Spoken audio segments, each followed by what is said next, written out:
Hey guys, it's Max Convexity. How's everyone doing today? Let's take a look at the market. It just opened. Let's take a look at NDX. This is NASDAQ. This is what the triple QY traders trade. I usually start on this one because it's kind of my little one that I like to look at. Okay, well, the profit boxes are misdrawn, but you can see that it opened right in the middle of today's profit box, maybe 3/4 of the way through it. That's actually probably a decent sized profit.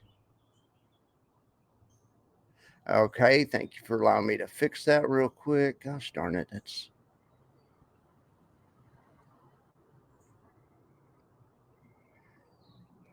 all right. In any event, we're at about a half profit right there. I should have fixed this before I came on the air. All right.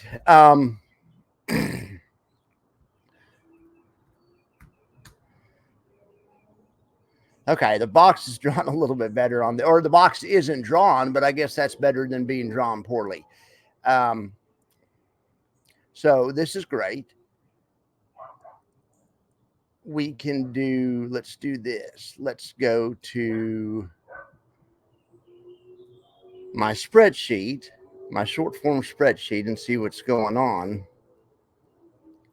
Um,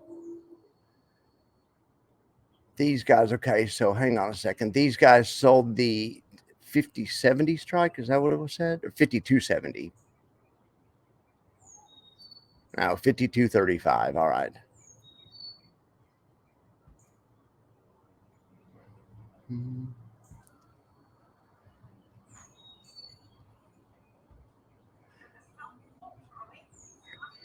Okay, so that's just a real quick profit box for them. I'll draw better later, but you can see they're above it.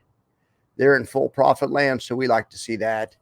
And then we'll look at Russell, and then we're going to look at the yield max stocks and how they've opened. Did anyone see GameStop this morning? Okay, well, look, Russell's opened in full profit land, but let's talk about GameStop this morning, right? Look at that. Holy cow.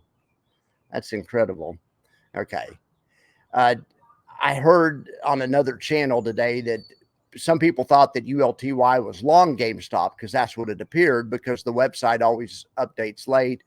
But in actuality, of course, they've been exercised. And so somebody else, the person that exercised their calls, made all that money. But somebody made that money. But I wish it would have been ULTY.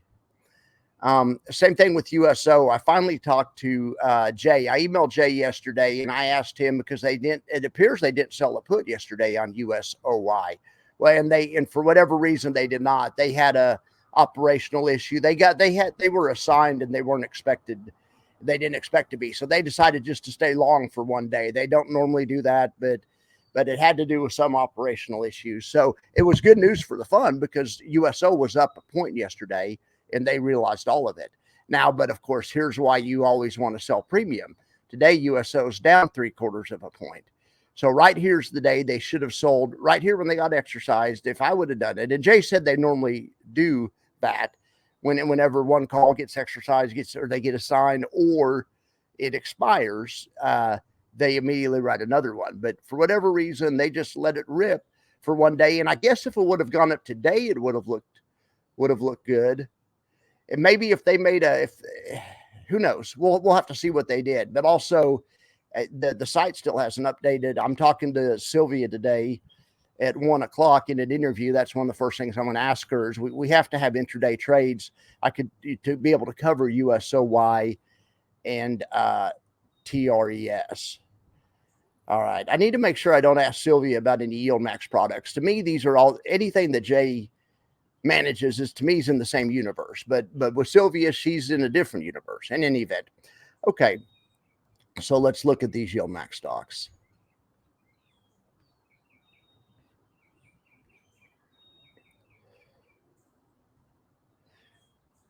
These strike prices are fresh and updated, courtesy of Retire on Dividends and Corey.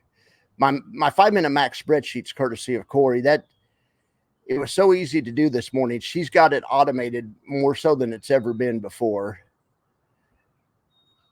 And then it was very easy to compile today. Okay, so here's Tesla. Tesla has these two calls, or that's Tesla.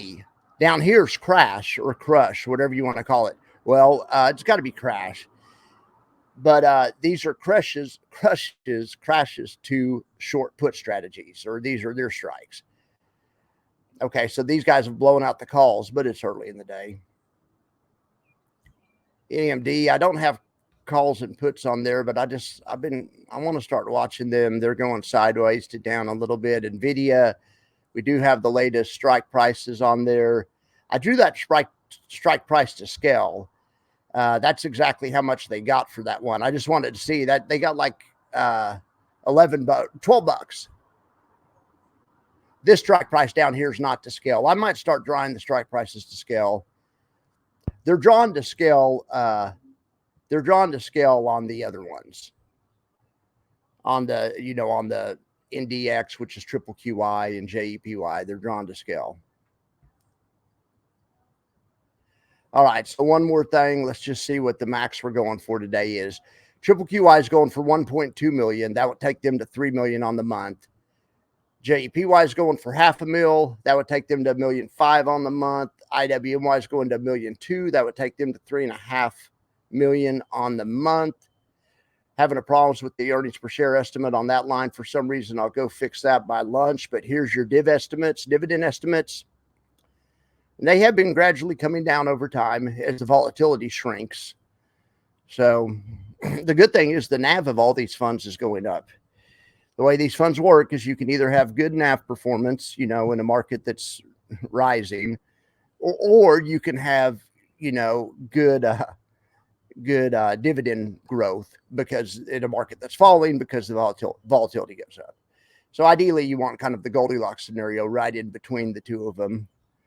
So, which is pretty much what we're in right now, or it's what we've been in kind of for about the past month. That's why those dividends last month were gigantic. All right, guys, I appreciate you guys being here. I'll be back at lunch, maybe not, because I'll be back at lunch. When I'm waiting to get on with Sylvia, I'll be back. I might even do a live stream at lunch, and that'll keep me busy while I'm waiting for Sylvia. Maybe you guys can give me some more ideas on questions or something.